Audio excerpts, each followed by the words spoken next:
Eccoci qua ragazzi, salve a tutti, bentornati sul canale e benvenuti in questo nuovo contenuto con le ultime in casa Napoli tra mercato e campo, perché analizzeremo la partita di ieri in amichevole finita 6-2 in favore del nostro Napoli, con delle situazioni che già sembrano incamerate per quanto riguarda poi l'andare a attaccare la profondità, il come vuole Max Allegri che ci si muove in determinate situazioni. Andiamo a fare l'analisi del match passando anche per il calciomercato, le ultime su Noah Lang, l'Atalanta piomba sul calciatore ma il Napoli non apre al prestito, e addirittura le cifre di Cajuste al Torino perché Manna è in contatto con Petrachi. Fatemi sapere ovviamente cosa ne pensate qui sotto nei commenti. Se vi va iscrivetevi al canale attivando la campanellina e se vi piace il video un bel like, fa piacere al sottoscritto e l'algoritmo si diverte. Facciamo il punto rapidamente per quanto riguarda il mercato, le notizie di Noah Lang e Cajuste, e poi ci soffermiamo sul match di ieri perché ci sono abbastanza cose da dire. Detto questo, ormai da tempo il profilo di Noah Lang è considerato in uscita, ma fino ad ora solo l'Ajax si era fatto avanti con il Napoli.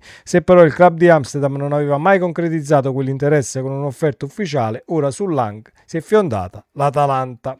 Secondo quanto riporta Sky, l'Atalanta avrebbe effettuato un sondaggio con il Napoli per chiedere informazioni sulla fattibilità dell'operazione, proponendo un acquisto in prestito. Tuttavia il Napoli non avrebbe aperto a questo tipo di formula, preferendo evidentemente una cessione a titolo definitivo. In ogni caso, per Di Marzio resta una pista da tenere comunque in considerazione nel caso in cui le condizioni dovessero cambiare nei prossimi giorni. E ci credo, se noi comunque dobbiamo liberare posti in lista e ci siamo scoperti nel far sapere a tutto il mondo, tra virgolette, che potrebbero partire Noah Lang o Lucca per liberare dei posti. Ovviamente chi si presenta con l'offerta parte sempre al minimo, poi aspettando magari che verso il finale di mercato tu non l'hai piazzato, al limite lo vuoi ancora far uscire per liberare il posto e terminare qualche operazione che dovevi terminare, e magari qualcuno alzerà la posta o addirittura te lo tieni in rosa, perché poi arrivato alla fine del mercato può darsi che anche le altre squadre si sono attrezzate. Con questo non voglio dire vendiamolo, anzi, per ciò che stiamo vedendo nel precampionato io me lo terrei, come l'avrei tenuto anche sotto la gestione Conte. Non sono mai stato totalmente d'accordo nel cederlo a gennaio, non si è preso caratterialmente perché dal punto di vista della qualità può darti qualcosina in più, e anche numeri dal punto di vista degli assist e dei gol che potrebbero arrivare nella stagione che sta per iniziare. Detto questo, Cajuste e il Torino si può fare, contatti Petrachi Manna, spuntano le cifre dell'affare. Gianluca Petrachi ha avviato i contatti col collega azzurro Giovanni Manna per il mediano classe 99, un affare che può decollare dopo Ferragosto. Il club di Cairo infatti ha sorpassato il Genoa nel gradimento dello svedese. Zero chance di restare a Napoli alla corte di Allegri, un'avventura da protagonista in Serie A stuzzica parecchio Cajuste, che per questo motivo ha mandato i suoi agenti da un paio di mesi ad esplorare possibili soluzioni nel nostro campionato. Dal Napoli c'è stata una vera e propria apertura verso l'opzione Torino, anche attraverso la formula più gradita nella città della Mole, ovvero quella del prestito oneroso da 500 o 600 mila euro con il diritto di riscatto per un pacchetto complessivo da circa 6 milioni. Cifre trattabili, il centrocampista ha dato piena disponibilità per un accordo di natura triennale, quindi ci sono anche le cifre: mezzo milione di prestito oneroso più 5,5, se dobbiamo arrivare poi ai 6 milioni complessivi, magari 5,5 totale o 6 complessivi che siano, magari piazziamo Cajusto con un obbligo di riscatto, però non è un prestito con diritto, sarebbe comunque incassare i 500.000 euro per poi ritrovarti Cajusto l'anno prossimo e ricominciamo con la stessa situazione, anche se le cifre non sono altissime, non è un riscatto a 12, 15, 18 o 20 milioni. Il Torino potrebbe anche farci un pensierino, magari se la stagione di Cajusto dovesse essere convincente in Granata. Speriamo di vedere l'ufficialità di questa operazione prima e poi possiamo trarre le conclusioni dovute. Il match di ieri, e ci soffermiamo un attimo perché il Napoli ieri non è che ha giocato la miglior partita, la migliore amichevole. Il Napoli ha fatto vedere ciò che avevamo visto anche nella partita precedente, quindi si è solo disintossicato tra virgolette per quanto riguarda la preparazione, perché ogni giorno che passa 24, 48, 72 ore comunque diciamo che assorbi tutta la preparazione e rendi un tantino meglio dal punto di vista del fiato e della corsa, anche se nel primo tempo un paio di occasioni per parte, Meretta ha fatto 2 parate, poi c'è stata la punizione all'incrocio, ma il Napoli comunque diciamo è andato in vantaggio,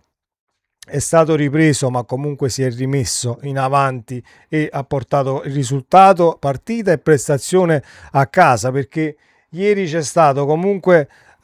diciamo un Napoli dalle due facce dal punto di vista sia degli interpreti e sia per quanto riguarda il come siamo andati a rete e il come abbiamo affondato comunque nella metà campo avversaria. Ecco perché, rifacendomi al mercato, io ci penserei un attimo 2 volte prima di cedere Noah Lang, perché Allison nel primo tempo non lo prende nessuno, non l'ha preso nessuno, pericolosissimi comunque sempre a sinistra con Allison che punta all'1 contro 1, si inserisce, detta i tempi di passaggio, assist al limite dell'area e quindi visione di gioco e tanto altro. Avere un sostituto a dovere nel caso ti vuoi mettere come il primo tempo con un 4-3 con la formazione che hai schierato, avere poi un altro esterno che subentra con l'avversario sulle gambe come Noah Lang, che dal punto di vista di visione di gioco, assist e per quanto riguarda l'essere altruista in campo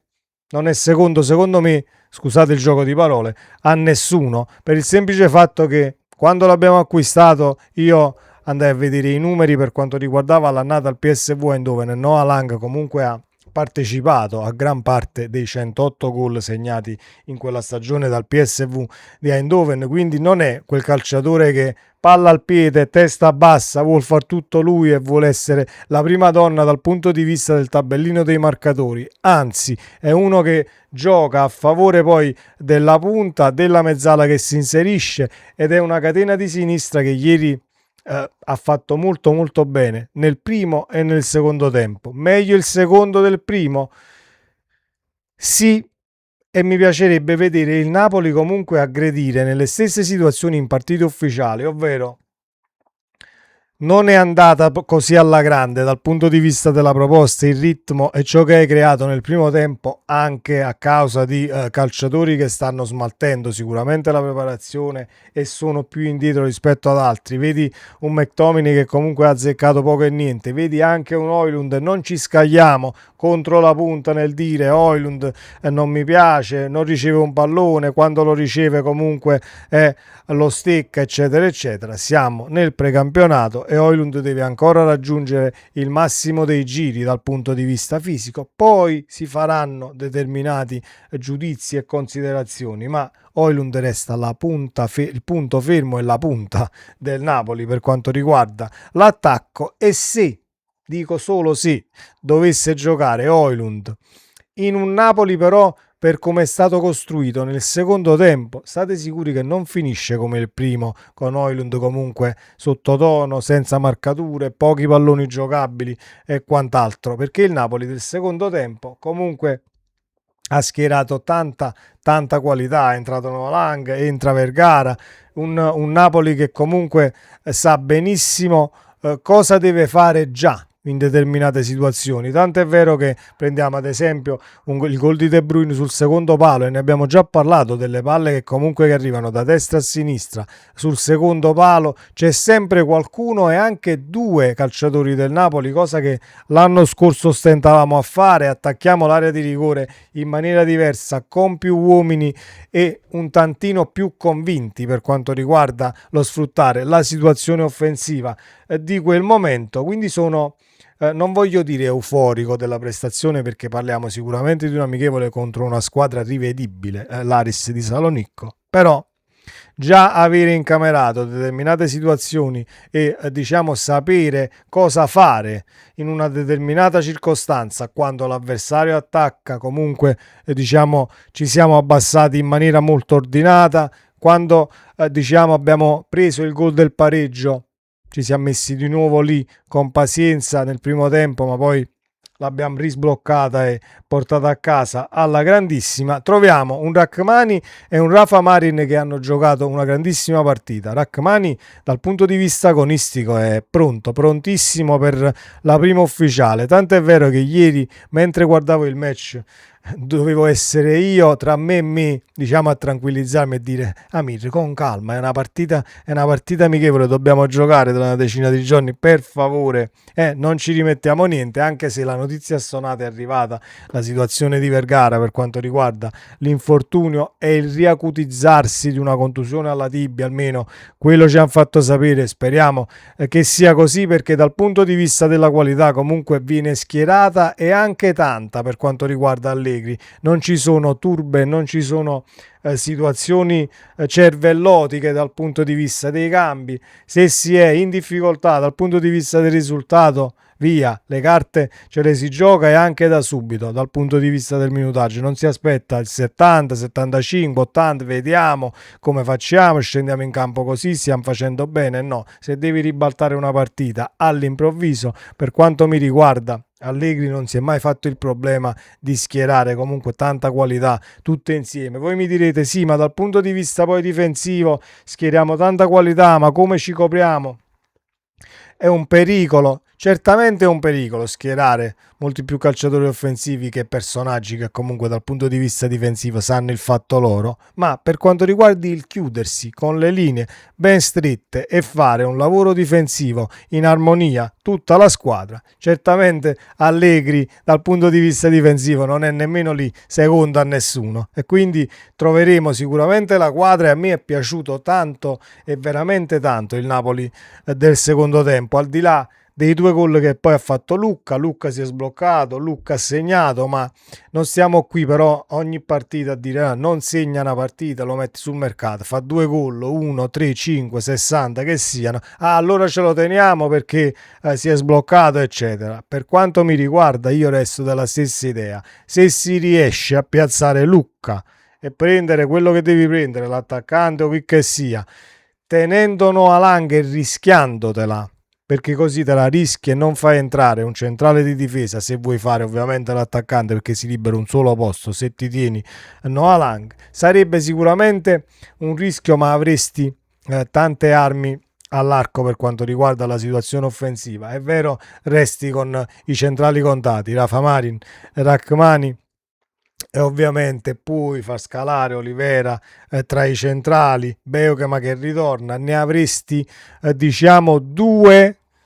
più un mezzo che ritorna e l'altro mezzo che sarebbe adattato alla difesa a 4, anche se l'ha fatto con Bielsa. L'abbiamo visto che Allegri negli ultimi 2 giorni diciamo di Castel di Sangro l'ha provato ad Olivera come centrale di difesa, quindi non è detto che il Napoli diciamo si abbassi le braghe alle richieste del Chelsea, che sono arrivate oltre i 25 milioni per Badiashile, e credo che il Napoli non lo chiuda un difensore a 25 milioni così come vuole il Chelsea, 25 addirittura 30 ho letto stamattina. Con la situazione che hai di Beckham è un buongiorno che poi rientrerà dicembre, che sì, a gennaio lo devi rimettere in lista e avrai poi diciamo troppa gente in quel reparto. Ecco perché ad un certo punto il Napoli credo si tirerà indietro dalla situazione difensore, a meno che, mi auguro, e l'ho scritto nei commenti, ci siamo confrontati nel video di ieri, non sia una questione Gatti, perché la Juve almeno Sky ci dice che comunque la Juve ha chiuso, sta chiudendo per Lucumi si libera Gatti, il Napoli non arriva a Badiashile, magari nelle ultime giornate di mercato una scodata in prestito e ci ritroviamo Gatti in azzurro. Mi auguro di non dover ingoiare anche questa, perché comunque ne abbiamo ingoiate abbastanza già quest'anno prima di iniziare la stagione. Facciamo le cose per bene e sicuramente ce la rischiamo dal punto di vista difensivo se non riusciamo a concludere queste situazioni di mercato. Ma il Napoli credo che comunque, pur avendo le tempistiche un po' ristrette, sappia perfettamente ciò che sta facendo, perché comunque per quanto riguarda le liste non puoi farci niente. Ti ritrovi gli esuberi e devi piazzarli. E se non ci riesci, una trattativa salta e un'altra ritarda, purtroppo questa è la zuppa, non è che puoi ingaggiare per poi mettere tutti quanti in tribuna, anche se l'abbiamo già visto perdendo un Mario Rui non molto tempo fa, mettendo un Mario Rui addirittura fuori lista in maniera proprio inconscia, perché non dovevi farlo nemmeno lì. Per non ritrovarti nella stessa situazione bisogna cedere. Speriamo che questa Lazio e Lucca facciano comunque il bene del Napoli, anche se c'è un Icardi, ci sono Pinamonti, le punte ci sono per poter andare alla Lazio, ma vediamo se Gattuso comunque vuole Lucca e non guarda altrove. Speriamo così. Sempre Forza Napoli, ci vediamo nel prossimo video. Ciao!